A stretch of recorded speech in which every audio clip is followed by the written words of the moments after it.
আল্লাহ রসুলকে মক্কার কাফেররা প্রস্তাব দিয়ে গেলেন, এই আবু তালিব মুহাম্মদকে বলো, যদি মুহাম্মদ মক্কার নেতৃত্ব চায় আমরা মক্কার বড় নেতা বানাই দিব মুহাম্মদকে, তার কথায় আমরা উঠবো আর বসবো।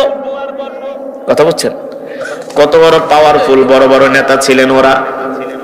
বলে আমরা মুহাম্মদের কথায় উঠবো আর বসবো, মুহাম্মদকে বলো কোরআনের দাওয়াত বন্ধ করে দিতে।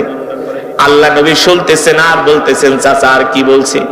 বলে শোনো ভাতিজা, মক্কার কাফেররা বইলা দিছে তোমার যদি সম্পদের প্রয়োজন হয় মক্কার বড় ব্যাংকের চাবি তোমার কাছে দিয়ে দেওয়া হবে, যত দিনার দিরহাম লাগে স্বর্ণ গয়না লাগে তুমি উট ভর্তি কাফেলা ভর্তি ভর্তি তুমি বাড়িতে নিয়ে আসবা। চাচা আর কি বলেছে? বলে শোনো ভাতিজা, দুনিয়ার এমন কোন পুরুষ নাই যেই পুরুষেরা সুন্দরী মেয়ের প্রতি আকর্ষণ নাই, লালায়িত না। কথা হয় না?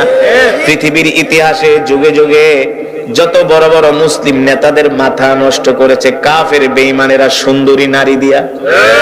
ঠিক কিনা বলেন? পৃথিবীর এমন কোন পুরুষ নাই যে সুন্দরী মেয়ে দেখলে তাকাইতে মন চায় না। যদি বলেন হুজুর আমাদেরও তাকাইতে মন চায় কিন্তু আমরা তাকাই না, কার ভয়ে?